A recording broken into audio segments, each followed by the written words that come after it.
You're tuned into the Growth Ceilings podcast, the show for builders, dreamers, and leaders ready to break limits and grow beyond what they thought possible. Welcome to the Growth Ceilings podcast. I'm your host, Jim Lovelady, professional EOS implementer. EOS is the entrepreneurial operating system. This show is about real conversations with leaders who bring clarity to complex challenges and help organizations operate with confidence. Today, I'm joined by Melanie Shong Helm. Melanie is the president of HR Common Sense Solutions and a seasoned HR executive who has served senior HR leadership across manufacturing, healthcare, defense, and government environments. Her work centers on practical, solution-based HR that helps leaders navigate complexity while building strong, compliant, and engaged organizations. Melanie, welcome to the Growth Ceilings podcast. Thank you so much, Jim. It's great to be here with you. Well, you're my very first guest coming from the HR world, and I know our listeners are going to have a high degree of interest in this because everybody's got an opinion about HR. Yes, and sometimes they're not very popular, and I understand. And that's why I focus on the common sense, is Good. that I think sometimes we get into the esoteric or the rule-mongering rather than solving solutions for companies that make sense.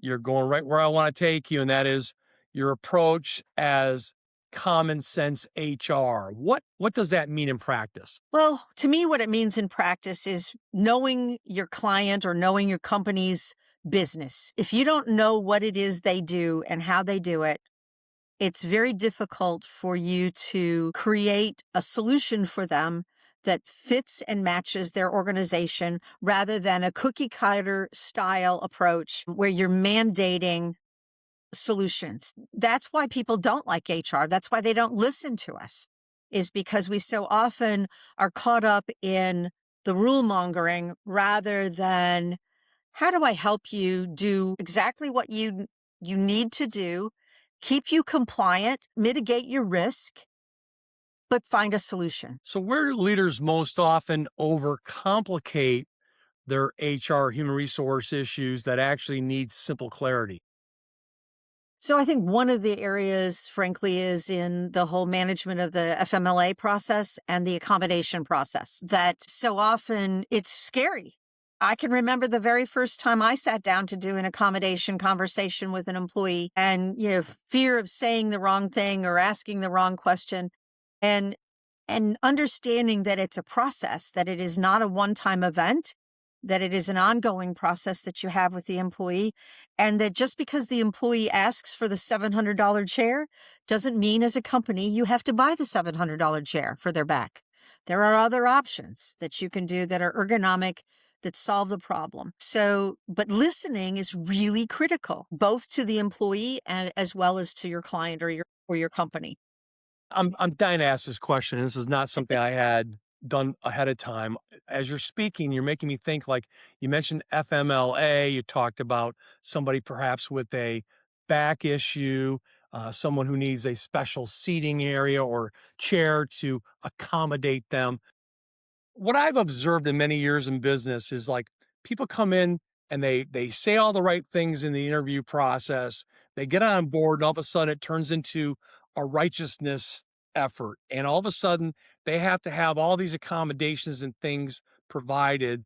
And boy, if you don't do it, it becomes just a huge problem, both for the business and for the employees actually. So, help me understand how you overcome that. So you're right that they absolutely can, and they have a right to not necessarily disclose it if they don't choose to during the interview process. Some do, some don't, but the conversation has to happen regardless. And it's an ongoing conversation. And I only accommodate what is asked for. And if they come back and say, that's not working, then we try something else. So for instance, I had an employee who was having some spinal issues with his back of his neck and actually did want a $700 chair. And what we ended up doing was putting 3 reams of paper underneath his monitor. And I got him a wrist, to raise the monitor so his spine was straighter, or his, neck, his eye point, his visual point was more direct. We got him a wrist pad for his wrists. And we had the wood shop create like a step thing underneath his desk that allowed him to rest his feet on it in a diagonal position. And I think the total cost was like, $25, $30. And was the employee satisfied at that point? Yes, that was all they needed. So because it was a call center, and I will tell you, I would have had to buy, about $1,700 chairs. Sure. Everybody would have, the problem. Sometimes when they first attempt doesn't work, they come back. We had a situation with a bathroom recently with a client. And so we had made the accommodation. We had decided on an accommodation that was agreeable to them to try. And I said, now remember, I'm not going there and visiting the restroom. So you need to let me know whether it's working or not. And if it's not working, then we'll tweak it. And so we did. And we finally ended up with a successful situation. So, from your experience and what you do as an HR leader, how do you help business leaders balance empathy with accountability? Great question. So, the empathy is sometimes hard when they feel like they've been bombarded, right? Yes.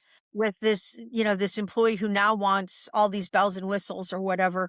And what I try and have them understand is that's why you have me here. Just let's exhale and let's take a look at it one thing at a time and just go forward.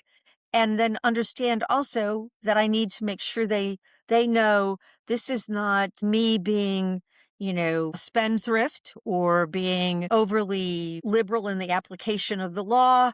But my job is to not only make sure that they're compliant and I mitigate their risk, I also serve the employees, right? And other employees see what happens, what you do for one employee. They do observe. So it actually can help improve retention if they feel like their colleagues are being heard and it's being managed in an appropriate manner. But it's taking it one step at a time, not getting ratcheted up emotion wise. How dare they? Doesn't solve anything. And hopefully that's why they pay me. They hire me so that I can help with those things. Well, you mentioned a very important topic, and that being retention, which is a constant concern for all businesses. What actually keeps people engaged today? I will tell you that one of the most important things a direct manager can do is communicate with each of their employees, not in a meeting, not in a group, but individually in terms of knowing who they are. And I'm not talking about, Sally's baseball game or Johnny's gymnastics program or whatever. I'm talking about why do they come to work every day? And people think that people go to work for a paycheck. And that is absolutely they don't come to your place of business for a paycheck. They come for other reasons. And unless you know what those are, you can't tailor your communications to them. I had a manager one time who I asked him to ask this employee that question, why do you come to work every day? And she was an engineer, and she said, and so was he. She said, I love coming over the bridge and watching the sunrise over all of the ships that are being built. He was like, what? That's why you come to work? And, I mean, he didn't say that to her, but that's what he came back and he said to me, he's like, I can't believe it. And I said, we're going to ask the media department if we can get her a saver of the shipyard as the sun was coming up over the yardarm, as they say in the Navy terms, it comes up over and so we did. You would have thought that she'd been given a, $7,000 raise. Really interesting topic. And you talk about that one to one, that more intimate conversation. And it's really I'm going to put words in perhaps both our mouths here, setting expectations, Yes. understanding what's working, where we can improve, getting constructive feedback, sharing back and forth. So, there's no ambiguity, there's no misunderstandings, or at least you try to mitigate the misunderstandings. So, Mitigate. yes. So, how do you, as an HR leader, help facilitate that? Take me through perhaps not an exact name of a company, but like XYZ company that you've managed before or you've been contracted to manage. Help me understand how you facilitate those kinds of engagements? So I think that the first thing is making sure that up front you have in place an employee handbook or you have written out, not in minutia, okay? That'll actually get you in worse problems, but some sort of expectations. I will tell you, I am not a big fan of 4-page long performance appraisals. I like open-ended questions and I like them to be initiated by the employee rather than the manager. And the employee answers the open-ended questions. What went right this year? Really simple. Once again, common sense. What could have gone better? What am I most proud of? What do I wish I could have done differently? What do I want to do next? How am I going to get there? When the employee takes the time to answer those very simple questions, then the manager gets it and has time to review it and think about it. They may not agree. That's okay. They may not agree. Then the conversation when they sit down becomes one of, tell me why you thought that went well. And then I coach them about that. Don't say, you certainly have a different opinion of that project than I do because I think you bombed it. That is not a way to have a productive discussion with an employee if you want an outcome of increased performance. So you shared your opinion, at least you briefly said performance appraisals. I will explicitly say I think they suck. I think they're used in a wrong capacity where you're doing a look back, let's say of 1 year, and today's we're in the middle of January, and I'm going to tell you about something you did back in May. It's far too late. It's unfair Absolutely. to both the employee and to the manager when you're Yes, discussing something that happened that far ago. There's no absolutely. need to even have that conversation if you can't address it right there on the spot. That's right. And you need to be able to have understanding and open communication dialogue. I don't like to be surprised, and employees don't like to be Yeah, surprised. Therefore, the yeah, performance appraisal is just so old and antiquated. It just doesn't it serve is. the purpose that it was intended for. So these I regular one-on-ones are so important, right? They are. They absolutely are. And letting the employee know, even if it's in terms of attendance, something as simple as attendance. I've noticed lately that you've been arriving consistently late for work. Ask the question, what's happening? Don't say, "Oh, it's against the company policy to be tardy and I'm going to write you up." Ask them what's going on. You may find out that something horrific is going on in their life that they need HR assistance with, or they need empathy, like you or said earlier, Jim, you know, and we need to lead from a position of listening rather than power. So I will say, and I've been around for a long time, that I can remember in my early days of my career, you either punched a clock or the clock was watched. You were expected to be in the office by 8 o'clock. And if you were late, there were those clock watchers who would Oh, yes. track that kind of thing. I think over certainly my lengthy time in business, we've gotten away from that. And I think there's more of a understanding that you perform the work, you produce the result versus me watching what time you show up or what time you leave the office. If you're producing the result, that's the more important element. You agree, Abs- obviously. I absolutely do. And when you lead with, well, it gets back to the whole rule mongering, right? If you lead with a rigid environment, you are going to stifle creativity. You will stifle productivity. You will not get the most out of your employees. They are not going to want to go an extra mile when you need them to because they have felt, kept in a cage, so to speak. So why would they want to do something extra or why would they want to think out of the box? They may sit there and say, "I have a better answer for this," but they won't listen to me. That's the worst thing. Sorry. That's the worst thing that you can do is have Yes. employees who have better ideas than what's being done currently or than what you have, and you don't listen. You shared in the green room before we started the recording of this podcast. You are a military mom. I'm an Yeah. Air Force veteran. One of the terms that we used frequently in performance appraisals in the Air Force was esprit de corps. It's a term that describes the environment, the morale, the spirit of The which you culture. work. Yes, the culture, absolutely. And all those things you just mentioned impact the esprit de corps, the culture, right? If you want a great culture, you need to define core values, correct? Absolutely. So talk to me about how you as an HR leader have used core values in either how you recruit people, how you retain people, how you evaluate performance, how you make changes, or it helps you to manage personnel. Help me understand how you use core values. Oh, that's a big question. So, core values, first of all, the company has to have not just written them, but embodied them. And it has to start at the top. It can't start at the middle and it can't start at the bottom. And how you influence those with employees, with retention or with hiring, is you look for how that fit happens. For instance, I can remember an interview with an employee who was a senior level, the equivalent of a PhD hire. He was in an interview with a director and a vice president and myself. He was just tracking through the questions and he brought work samples and he was not the person they thought they were going to hire. He was not the favored person. And I'm sitting there thinking, he is knocking this out of the park.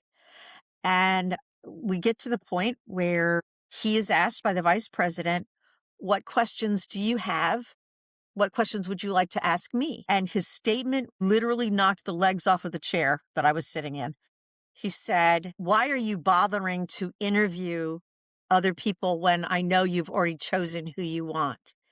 And I mean, talk about my eyes getting the size of fish bowls. I said, told the vice president, I put my hand up. I said, do not answer that question. Mr. So-and-so, we are done. And that's an example where he would never have fit the culture. The core values that he had in asking that question did not fit the culture of the organization. So I think that you evaluate core values all the time. It's kind of one of those things that just happens naturally. It should happen naturally as you are interviewing people. Is this person going to be a good fit?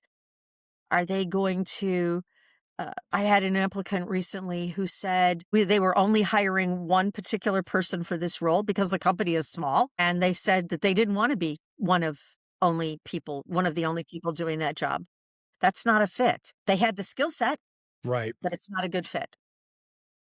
The example you just gave, boy, that just really my radar went up because I might have been that candidate at one point. I think we use the term open and honest when we talk in sessions in EOS.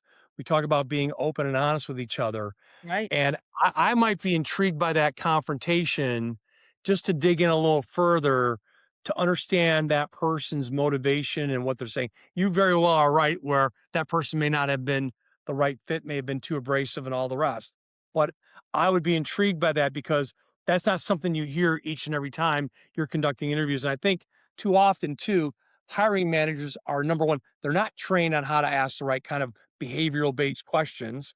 Two, most of us are not trained to use core values as part of the Part of that. conversation we're having, right? And because I'm sure you've experienced this too. You walk into a business perhaps where you've worked or you've been contracted to do work, and you see the words on the wall: quality, innovation, honesty, integrity, right? And it's all BS, right? Because nobody in the building understands what they represent. And we certainly don't hire, fire, evaluate, award, give accolades. We don't connect it with those core values. So those words Yeah. become just words on the wall, meaning nothing to anybody. And not until I actually was taught through EOS to incorporate the core values into behavioral based questions, it transformed the way I experienced Yes. recruiting. And it made me a better hiring manager as a result. And I realized really quick, I was probably hiring the wrong people for the wrong reasons because I like them. And because you Hmm. like them or you feel the pressure to get somebody on board, you hurry up and run to the end result. And I got this person starting on Monday, check, move on to the next fire, right? And I think That's that's right. where entrepreneurs and business owners really get into trouble. They do. One of the things that happens I actually prepare the behavioral based questions for both my clients, but also even when I was in a corporate world, we were responsible for providing and using behavioral based questions with our client groups. And for a couple of reasons. One, because you're right, they don't know. It's not their job to know. I don't know how to build a widget. They don't need to know how to, write a open-ended behavioral based question to get at how someone communicates or how someone finishes tasks or how they handle dissent and things like that. And the other reason that you have a preset group of open-ended behavioral based questions is that you ask the same questions for every candidate. So you minimize, you can't get rid of all of it, but you minimize bias and that everyone has the same shake or the same chance through that interview process. That's why the example you gave of the candidate who said, "Hey, why are you bothering?" And I'm paraphrasing here. Why are you Right. bothering to interview me when you've already got another candidate selected or identified because you like that person, which is that's a common, I mean, Yeah, I've hired hundreds of people in my past. That's a common way that we do it, right? it I'm not saying is. it's right or wrong. No, but it is sadly, it is often what's done. So and so's friend rather than the most capable, most competent, the best fit. You should always hire the best fit. I don't care what they are. Hire the best fit. So let's move to a different topic, employee relations. Let's talk about that. Employee My relations. favorite. Yes. Employee relations issues can derail leadership teams. How should CEOs engage without making things worse? Call an expert. Great answer. That's a great answer. I'm sorry, but I can clean up messes. It's more expensive and it takes more time. Call an expert, and whether that's an attorney, an employment, by the way, an employment lawyer, not, and I'm not, but not your contract lawyer that you already have on staff to write your sales contracts. Please don't use them for employment. They don't know. And yes, they can say they can Google or research or whatever, but they don't understand all of the nuances and all of the laws within different states that apply. So call and ask an expert. I tell people all the time, I just worked with a client the other day actually on doing a leadership program, leadership boot camp for the C-suite group. But I told them on our first conversation, because they do not have a formal HR department, I said, please just pick up the phone. I'm not going to charge. Just call me. Ask me a question. If I think it's a bigger deal, then we can talk about what you should do. If I think you can handle it, or if you don't want to handle it and you want me to come in, then we can talk about that. I find that, and that's also part of the common sense, is I want to be a resource, not a contractor. That's what I want to be.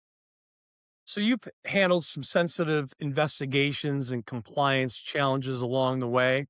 Yeah. What mistakes do leaders make under pressure? So two things, and by the way, some of my investigations have led to federal prison. Some of them have been very, very serious. So one of the things that I think that happens is they don't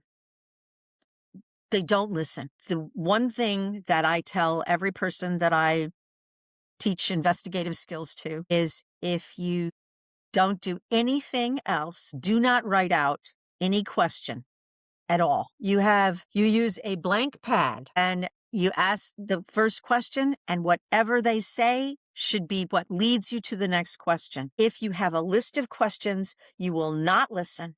You will not hear the nuance that may be the kingpin of what you need to break the case. And we're human beings. We do that. We listen to speak instead of listen to understand. And so the other thing is, I just recently had an HR person that I'd asked to sit in on a second chair on an investigation. Actually, it was it was a termination. It was a very sensitive termination.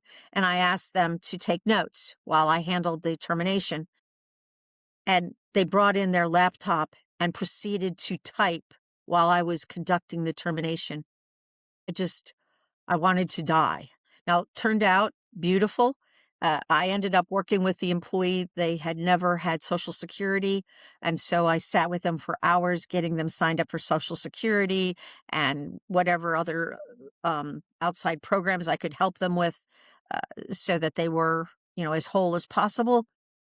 And it was a very relaxed and pleasant termination, if you can say such a thing.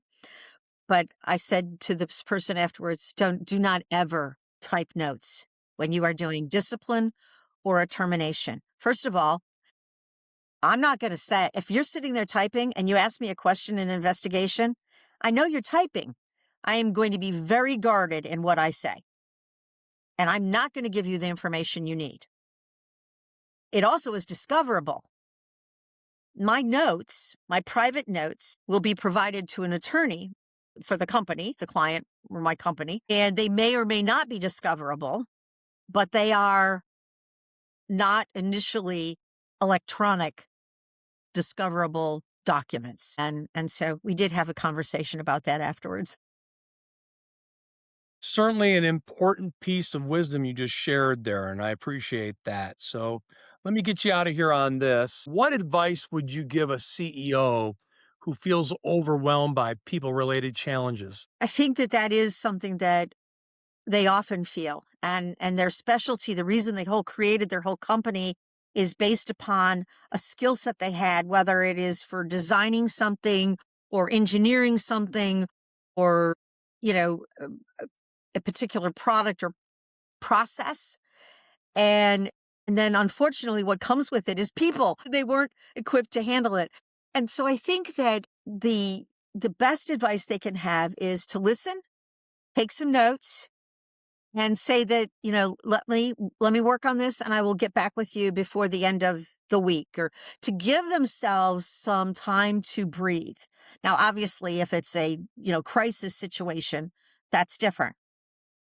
Have I got all the information? Is there anything else that I need to know? Give me an hour, give me 30 minutes, and I will get back with you, or I will have someone get back with you.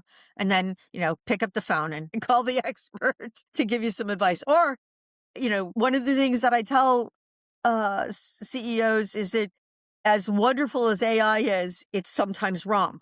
And so make sure you are very careful about what you use when you use your search engine to look for something, look for an answer for something. For instance, you might say, what is the rule for overtime in for my company? And I happen to be in California.